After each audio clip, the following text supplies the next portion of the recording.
¿Qué tal? Bienvenidos al debate de Fundación Libertad y Desarrollo. Hoy, como sabrán, hay una noticia de última hora. Hace pocas horas, la Corte de Constitucionalidad anuncia que anula la elección de junta directiva del Congreso para este año.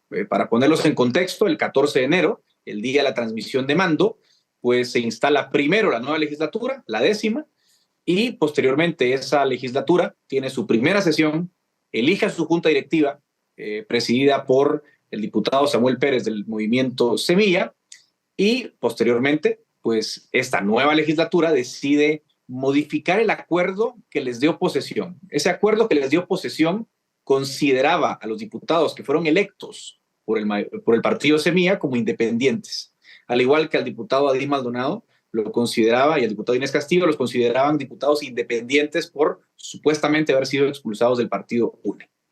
¿Por qué este hecho es relevante? Porque recordemos que la ley del Congreso, la ley orgánica del legislativo, no permite a los diputados independientes formar junta directiva. Entonces se instaló la junta directiva, pero vienen varios amparos que cuestionaron esa elección, reclamando que realmente los diputados de Semilla son independientes y no parte de una bancada. Entonces el hecho de fondo es que hay que repetir esa elección, pero como veremos a lo largo de esta conversación, pues hay muchas implicaciones que cuesta entender. Por eso tenemos ya con nosotros a un colega, a Goyo Saavedra. Él es abogado y notario y nos va a acompañar esta noche. ¿Qué tal, Goyo? ¿Cómo estás?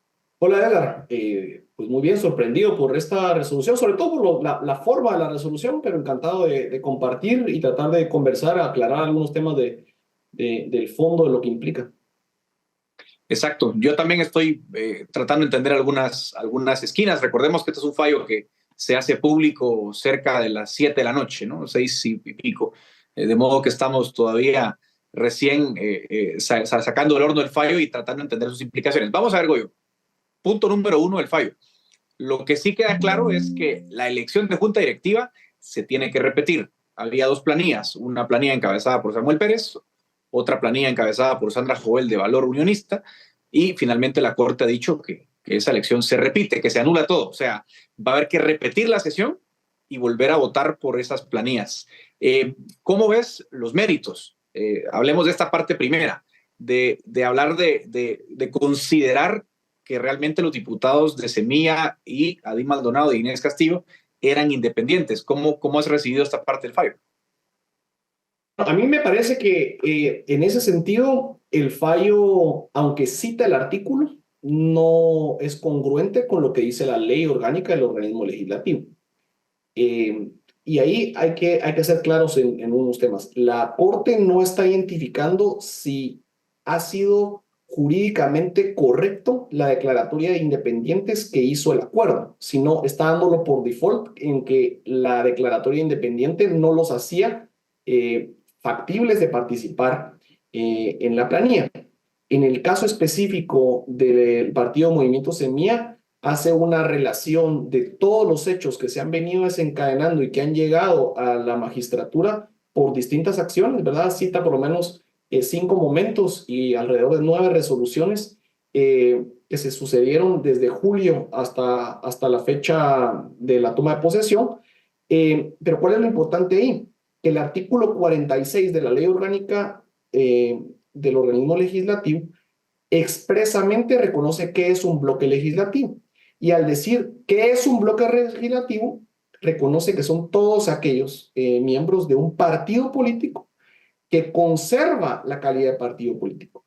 Y en ese sentido, me parece que el truco, lo errado, está en que la anterior legislatura, al momento de conceder el acuerdo 1-24, metió dentro del mismo el identificar como bloque independiente a los diputados electos por el partido Movimiento Semilla, digamos, sin un reconocimiento o un contraste respecto de lo que dice la ley y las constancias específicas de cómo está el partido inscrito en el registro de ciudadanos. Partido Movimiento Semilla sigue siendo un partido político, no ha sido un partido cancelado, ¿sí? Y no ha agotado el proceso para estar cancelado. En consecuencia, es un bloque legislativo conforme al artículo 46.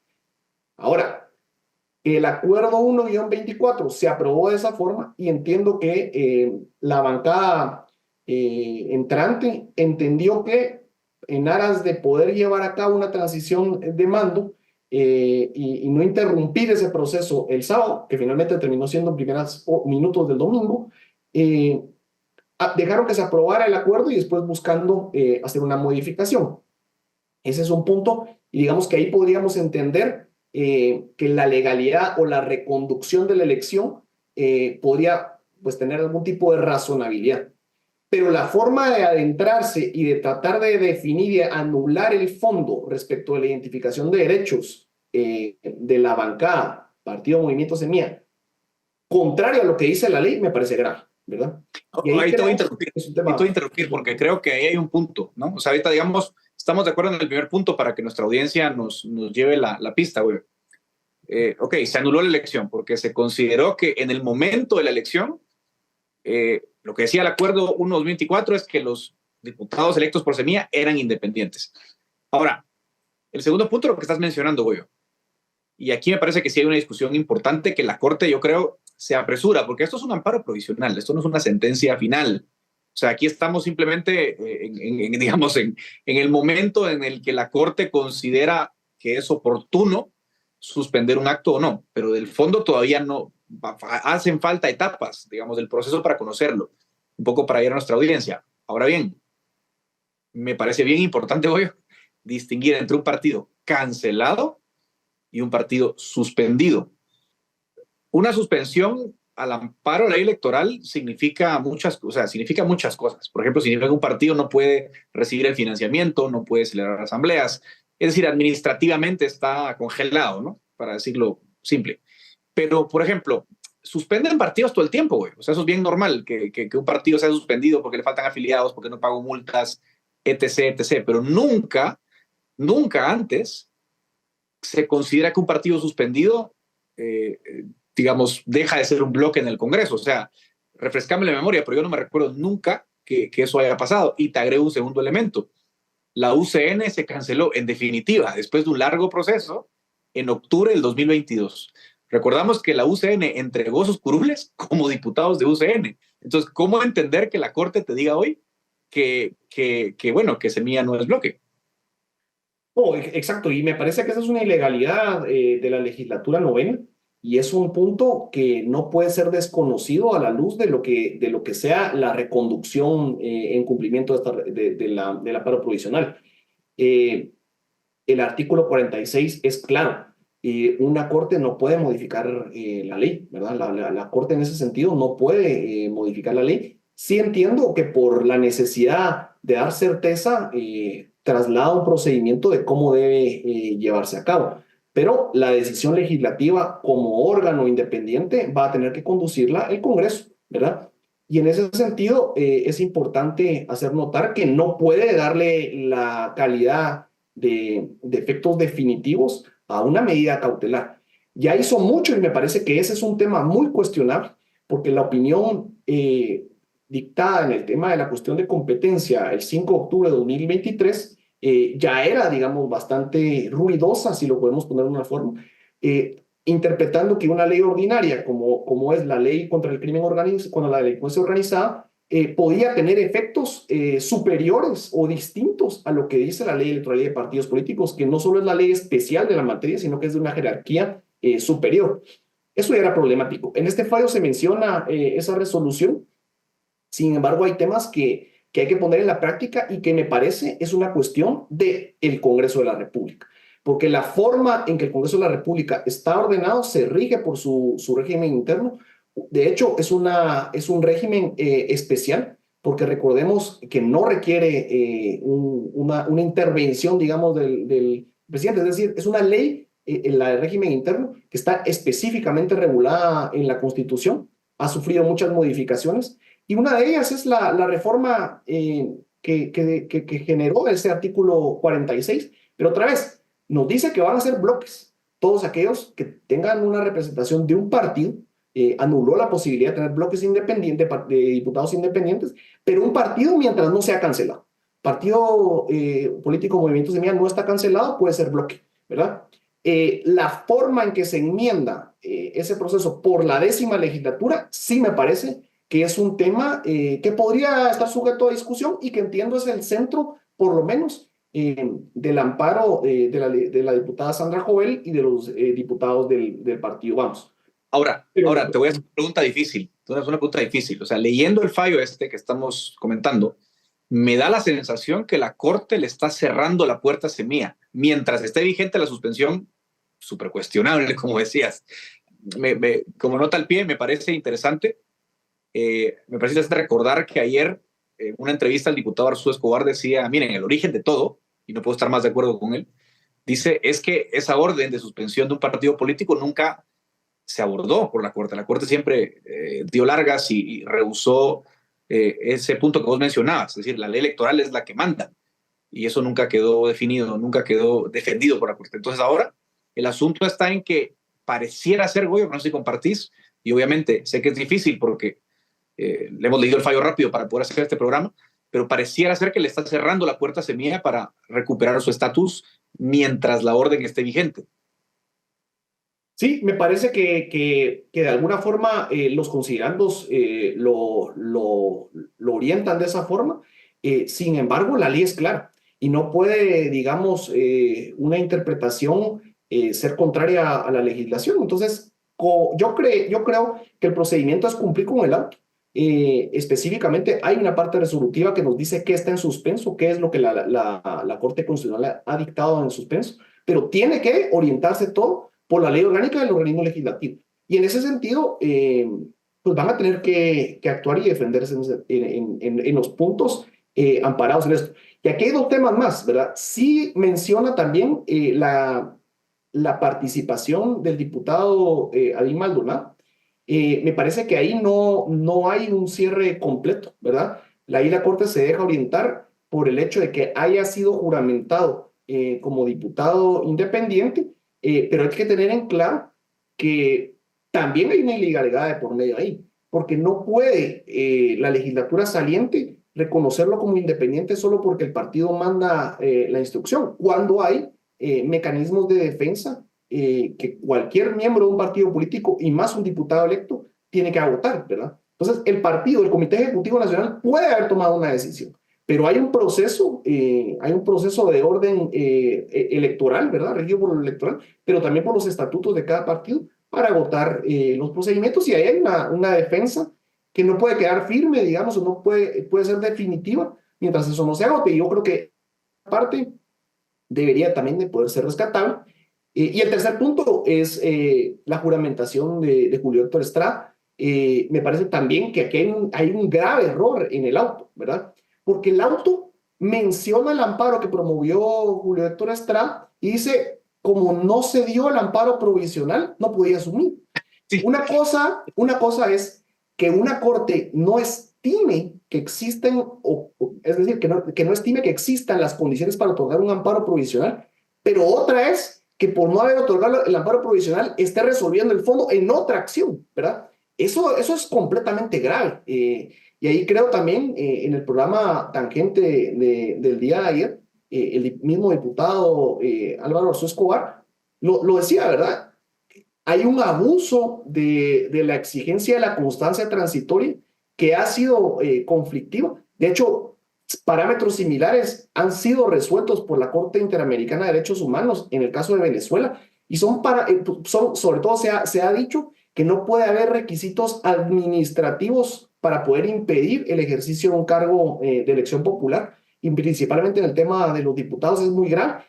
Eso se enmendó en algunos fallos para la legislatura pasada. Había sido problemático en la legislatura que asumió en 2012 y en 2016. Entonces, ha sido ya la cuarta elección en donde esto está teniendo ruido y me parece muy grave la forma en que está siendo abordado. También considero que porque el requisito fue puesto por la legislatura novena para la juramentación, es un tema que la propia legislatura debe poder abordar. Es que yo creo que aquí hay un tema que me parece fundamental más allá del resultado original, güey, que aquí se está restando la capacidad del Pleno como autoridad máxima del Congreso. O sea, aquí el asunto es que el Pleno fue el que tomó estas decisiones y el Pleno es la autoridad máxima. Claro, el Pleno no puede ir en contra de las normas internas. Yo puedo entender el cuestionamiento, por ejemplo, a la elección que fue en el momento que eran independientes, está bien, pero luego la corrección que se hizo no debió ser cuestionada. Pero vamos a ver, para ir concluyendo, porque nos va quedando poco tiempo. Vamos a ver, aquí hay un giro brutal en las fuerzas de poder en el Congreso, porque uno, parece que Semilla no va a poder integrar junta directiva en esta repetición de la elección. Punto número uno. Punto número dos, si lo deja como bloque independiente, no solo no va a poder formar junta directiva, no va a poder presidir comisiones de trabajo, no va a poder participar en jefes de bloque. Entonces, parece que lo dejan un poco cojo. Cuarto, si no dejan juramentar a Julio Estrada y sí a su sucesor, también hay un cambio un poco ahí en las fuerzas internas del Congreso. Y solo con esos cuatro elementos me parece a mí que hay para comentar mucho de lo que va a significar esta resolución. Lo que tiene que hacer el Congreso hoy es, esto es muy diferente a lo que hizo en 2018 la Corte, que dijo, convalidamos a la Junta Directiva mientras se repite la elección. Ahora lo que están diciendo es que hay que instalar una junta de debates ad hoc para repetir la elección, cosa que también a mí me hizo mucho ruido, no sé cómo lo viste. Sí, me parece que rescatar nuevamente la junta de debates es otro de los temas problemáticos de la resolución. Pero ahí entonces tenemos que ser congruentes al momento de implementar la resolución. Si la Corte está diciendo, volvemos a nombrar la junta de debates porque es el procedimiento de la ley orgánica del organismo legislativo, entonces tenemos que seguir la ley orgánica del organismo legislativo en todo, ¿verdad? Y las decisiones del Pleno son soberanas. Si hay un vicio en la aplicación de las normas y entonces está decretando la procedencia del amparo provisional, a mí me hace sentido que digamos, ese es el balance republicano de poderes en un Estado constitucional de derecho que tenemos que ver implementándose. Pero yo sí daría por cubierta y cumplida la resolución siempre que se siga el procedimiento legislativo correspondiente. Y si hay una presentación de moción privilegiada para revertir las ilegalidades en contra del artículo 46, me parece que eso es libre y soberano del propio Congreso de la República. Si están los votos, si está la quiesencia, va a poder hacerlo, tanto para el Partido Movimiento Semilla como para los diputados de la UNE que han sido disidentes, e incluso para cualquier otro diputado que pueda ser expulsado de su partido, mientras esa decisión no esté firme, ¿verdad? Mientras haya recursos pendientes de votar. Y eso es lo que yo creo que nos debe sacar de esta crisis, ¿verdad? De otra forma sería prácticamente que una corte elija cómo debe presidirse el Congreso de la República, y eso no es. Y eso es otro de los vicios, ¿verdad? Recordamos mucho de las expresiones de algunos de los magistrados de esta corte en contra de la anterior magistratura por hacer fallos que innovaban, pero este no es un fallo que innova, sino que es un fallo que va contrario en algunos de sus aspectos de consideración, más que los resolutivos creo que no, pero los aspectos de consideración contra el artículo 46 de la ley del organismo legislativo. Y ahí es que, yo lo repito, hay que seguir la ley, hay que cumplir la ley. Si lo que estamos pensando o identificando es que Semilla, al no hacerle la palabra para proceder en su moción privilegiada, se saltó los pasos y trató de enmendarlos antes de la declaratoria de la Junta Directiva, pues que se reconduzca el proceso y que sean las fuerzas legislativas las que le den solución y viabilidad a ese procedimiento. Pues como siempre hemos dicho, las resoluciones se acatan, eso estamos claros, pero no cabe duda que también están sujetas a la crítica correspondiente. Yo coincido con Goyo en que es un fallo que cuestiona y va en sentido contrario, va remando contra los propios criterios de la Corte, sobre todo en uno, que esta magistratura ha sido muy insistente en señalar no solo en sus fallos, sino además en las exposiciones públicas de sus miembros. No dicen ellos, nosotros tenemos deferencia a los poderes del Estado, tratamos de no intervenir demasiado en las competencias de los poderes. Hoy parece que ese principio quedó borrado completamente. Goyo, te agradezco mucho esta conversación, muy fresco, recién salió el horno de la resolución, pero espero que haya ayudado a nuestra audiencia a entender mejor lo que ha pasado. Gracias a ustedes por la atención, nos vemos la semana próxima.